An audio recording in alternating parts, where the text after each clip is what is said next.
کاروبار او په هغه کې مشوره او دغه ټاکل دا د بریالیتوب لومړني عوامل دي.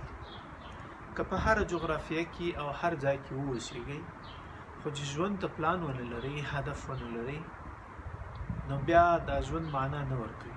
ولو که تاسو په داسې جغرافیه کې واوسېږئ چې په هغه کې د ژوند هر ډول امکانات موجود وي، او یا هم په داسې جغرافیه کې اوسېږئ لکه د موږ دربدره ټوک ټوک هېواد. نو بنا تاسو ژوند لپاره یو پلان جوړ کړئ، یو طرح جوړ کړئ، هغه پلان چې تاسو کولی شئ بریالیتوب ته ورسوي. ولو که هغه هر کار، ولو که تاسو چې په هر کار کې انټرست لرئ، غواړئ چې یو ښه تجار شئ، نو بنا یو غواړئ ښه سوداګر شئ، بنا په خپله مالي پانګه باندې فکر وکړئ، په خپلو امکاناتو باندې فکر وکړئ. که دا نه لرئ باید څه وکړم، کوم ډول کړنلاره په لاره واچوم چې زه باید مالي ازادي ته ورسېږم. یعنې دا هغه څه دي چې موږ تاسو ټولو ته اړتیا لرو. زموږ په کاري برخه کې، کاري فني په برخه کې موږ تاسو سره خپلې وړې مشورې شریکوو چې دلته موږ پلي کوو او د خارجیانو لپاره کار پرې کوو. وغوښتل چې د تاسو سره افغانانو سره هم شریک کړي. د بنا هیله ده چې له موږ سره په دغه لړۍ کې یو ځای شي او مخکې لاړ شو.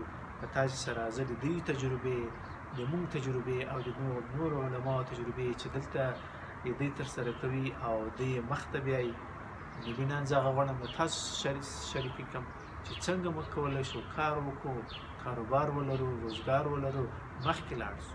ځکه چې موږ باید خپل ملک ته، خپل هیواد ته، خپلو خلکو ته په یو نوع باندې کومک مرسته ورسوو. بنا موږ ډېر زیات مقلدین یو، ډېر زیات تقلید کوو.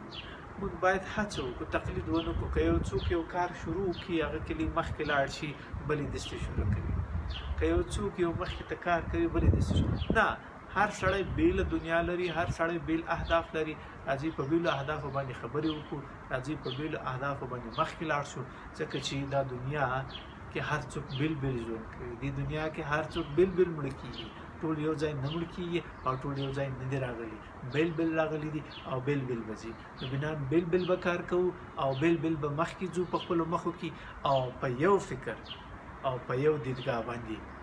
ځکه دا نه معنا خدای نخښه چې بیلتون وړو، دا معنا چې هر سړی به کار کوي، دا نه چې د بل د اوبو بار وي، دا نه چې خدای نخښته هغه احتیاج او محتاج وي. باید هغه په ډېر عزت کې ژوند وکړي، باید هغه ډېر په شرافت او په غیرت کې ژوند وکړي.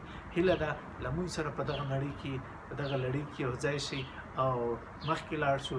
ځکه دلته موږ په دغه دفتر کې چې یو، په دغه مرکز کې چې یو، دلته د کاروبار، دلته د روزګار او دلته د بیکاري په هغه کچه باندې خبرې کېږي او له خپلو هیوادوالو سره یې شریکوي چې کوم نن په دغه ملک یا په ایران کې باندې په اصطلاح دوی ورسره مخ دي. بنا موږ هم غواړو چې دغه ځینې تجربې چې ما ولیدې، دلته مې د دې کار ولیدو، د دې له وطندوستي مې ولیده، ومې غوښتل چې له تاسو سره په دغه ناچیزه خبرو او دغه ناچیزه پلان باندې چې کېدای شي زما دپاره خو ډېر لوړ ده، هغه کسانو ته کېدای شي چې داسې ورته په سپک نظر وګوري. ځکه متاسفانه چې موږ په افغانستان کې داسې خلک ډېر لرو چې هغوی هر کار ته په سپک نظر ګوري، چې نن هم سرحد تر دغه حاله رسېدلی ده.